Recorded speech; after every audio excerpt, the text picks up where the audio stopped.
ભરતભાઈ ઠાકોર છે. મારી શાળાનું નામ રામનગર પ્રાથમિક શાળા છે. આજે હું તમને એક સરસ મજાની વાર્તા કહીશ.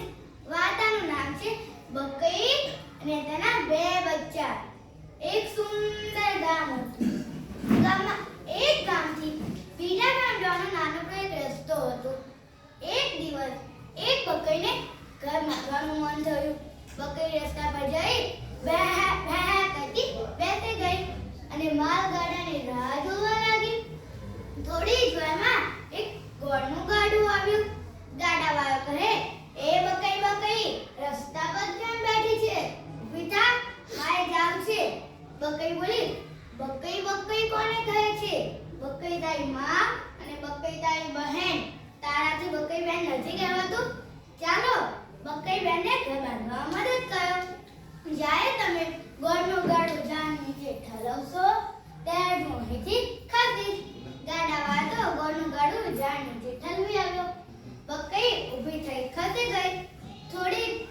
થોડી વારમાં બકરી ફરીથી બેસી બીજા માલગાડાની રાહ જોવા લાગી. બીજું ગાડું આવ્યું.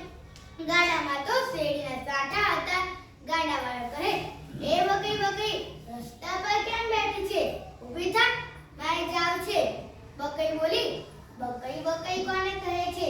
બકરી તારી માં અને બકરી તારી બહેન. ચાલો બકરી બેનને ઘર બાંધવામાં મદદ કરો. જ્યારે તમે આ શેરડીના કાંઠાનું ગાડું ઝાડ નીચે ઠલવશો ત્યારે હું અહીંથી ખસીશ. ગાડાવાળો તો શેરડીના કાંઠાનું ગાડું ઝાડ નીચે ઠલવી આવ્યો. બકરી ઊભી થઈ ખસી ગઈ. બકરી ફરીથી બેસી ત્રીજા માલગાડાની રાહ જોવા લાગી. ત્રીજું ગાડું આવ્યું. ત્રીજા ગાડામાં તો ટોપરા હતા. ગાડાવાળો કહે, એ બકરી રસ્તા પર કેમ બેઠી છે? ઊભી થા, મારે જાવું છે. બકરી બોલી, બકરી કોને કહે છે? બકરી તારી માં અને બકરી તારી બહેન. ચાલો બકરી બેનને ઘર બાંધવામાં મદદ કરો. ત્યાર પછી જ્યારે તમે આ ટોપરાનું ગાડું ઝાડ નીચે ઠલવશો ત્યારે હું અહીંથી ખસીશ. ગાડાવાળો તો ટોપરાનું ગાડું ઝાડ નીચે ઠલવી આવ્યો. બકરીએ શેરડીના કાંઠા, ટોપરા અને ગોળની મદદથી સુંદર મજાનું ઘર બનાવ્યું. નિયતે સૂઈ ગઈ. બીજા દિવસે બકરી ચરવા જતા પહેલા પોતાના બચ્ચાને કહ્યું, જ્યારે હું ગઉં, ગોળ કેરી ભીતલડીને શેરડી કેરા સાંઠા, ટોપરીએ ઘર છાયા બચ્ચા બારણા ઉઘાડો. ત્યારે જ તમે બારણું ઉઘાડ્યું. બકરી ચરવા જતી રહી. સાંજે આવી બકરીએ દરવાજો ખટખટાવ્યો. બકરીના બચ્ચા બોલ્યા, કોણ છે? બકરી બોલી, ગોળ કેરી ભીતલડીને શેરડી કેરા સાંઠા, ટોપરીએ ઘર છાયા બચ્ચા બારણા ઉઘાડો. બકરીના બચ્ચાએ બારણું ઉઘાડ્યું. પોતાની માને ભેટી પડ્યા. એક દિવસ એક વાઘ આ બધું સંતાઈને જોતો હતો. બકરી ચરવા ગઈ ત્યારે વાઘે દરવાજો ખટખટાવ્યો. બકરીના બચ્ચા બોલ્યા, કોણ છે?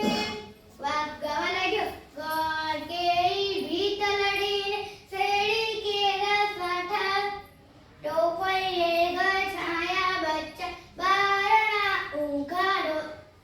બચ્ચાએ બારણું ઉઘાડ્યું ત્યાં તો મોટો વાઘ. વાઘે દયા પડી, હાવ! ત્યારે બચ્ચા ડરી ગયા. વાઘ ખાવા ગયો. એક બચ્ચું ડરતું બોલ્યું, વાઘ મામા અમને ખાશો ના? અમે નાના બચુડા, હમણે મારી માં આવશે તાજું ખાવાનું લઈ. બકરી આવી.